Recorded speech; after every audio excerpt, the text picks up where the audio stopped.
২০২৫ সাল হবে সাবেক প্রধানমন্ত্রী শেখ হাসিনা ও আওয়ামী লীগের নেতাদের মানবতাবিরোধী অপরাধের বিচারের বছর বলে মন্তব্য করেছেন আন্তর্জাতিক অপরাধ ট্রাইব্যুনালের chief prosecutor advocate Mohammad Tajul Islam. বুধবার নতুন বছরের শুভেচ্ছা বিনিময় শেষে তিনি এ মন্তব্য করেন।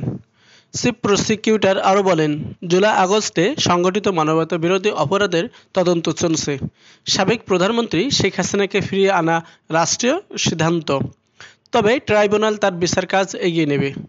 এ সময় প্রসিকিউটর বি.এম. সুলতান মাহমুদ, আবদুল্লাহ আল নোমান প্রমুখ উপস্থিত ছিলেন। এছাড়া সার্জিস আলম মন্তব্য করেছেন যে জুলাই বিপ্লবে অংশগ্রহণ করে যারা নিহত ও আহত হয়েছেন তাদের জুলাই শহীদ স্মৃতি ফাউন্ডেশন পক্ষ থেকে সহযোগিতা পেতে হলে হাসপাতালের চিকিৎসাপত্রের সত্যায়িত কপি লাগবে বলে জানিয়েছেন ফাউন্ডেশনের সাধারণ সম্পাদক সার্জিস আলম। বুধবার রাজধানীতে এক সংবাদ সম্মেলনে একথা জানান তিনি। জাতীয় নাগরিক কমিটির মুখ্য সংগঠক সার্জিস বলেন, বৈষম্যবিরোধী ছাত্র জনতার আন্দোলনে নিহত ও আহতদের সহযোগিতা দেওয়া হচ্ছে।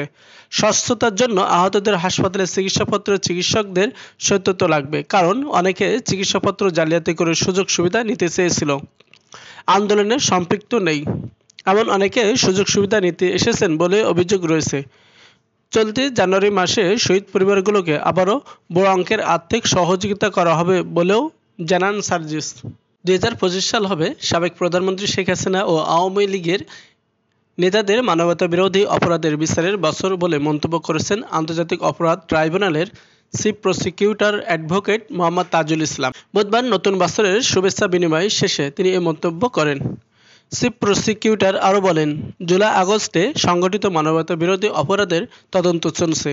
সাবেক প্রধানমন্ত্রী শেখ হাসিনাকে ফিরিয়ে আনা রাষ্ট্রীয় সিদ্ধান্ত, তবে ট্রাইব্যুনাল তার বিচার কাজ এগিয়ে নেবে। এ সময় প্রসিকিউটর বি.এম. সুলতান মাহমুদ, আবদুল্লাহ আল নোমান প্রমুখ উপস্থিত ছিলেন। এছাড়া সার্জিস আলম মন্তব্য করেছেন যে জুলাই বিপ্লবে অংশগ্রহণ করে যারা নিহত ও আহত হয়েছেন তাদের জুলাই শহীদ স্মৃতি ফাউন্ডেশন পক্ষ থেকে সহযোগিতা পেতে হলে হাসপাতালের চিকিৎসাপত্রের সত্যায়িত কপি লাগবে বলে জানিয়েছেন ফাউন্ডেশনের সাধারণ সম্পাদক সার্জিস আলম। বুধবার রাজধানীতে এক সংবাদ সম্মেলনে একথা জানান তিনি। জাতীয় নাগরিক কমিটির মুখ্য সংগঠক সার্জিস বলেন, বৈষম্যবিরোধী ছাত্র জনতার আন্দোলনে নিহত ও আহতদের সহযোগিতা দেওয়া হচ্ছে। স্বচ্ছতার জন্য আহতদের হাসপাতালে চিকিৎসাপত্রের চিকিৎসকদের সত্যত্ব লাগবে, কারণ অনেকে চিকিৎসাপত্র জালিয়াতি করে সুযোগ সুবিধা নিতে চেয়েছিল। আন্দোলনে সম্পৃক্ত নেই এমন অনেকে সুযোগ সুবিধা নিতে এসেছেন বলে অভিযোগ রয়েছে। চলতি জানুয়ারি মাসে শহীদ পরিবারগুলোকে আবারও বড় অঙ্কের আর্থিক সহযোগিতা করা হবে বলেও জানান সার্জিস।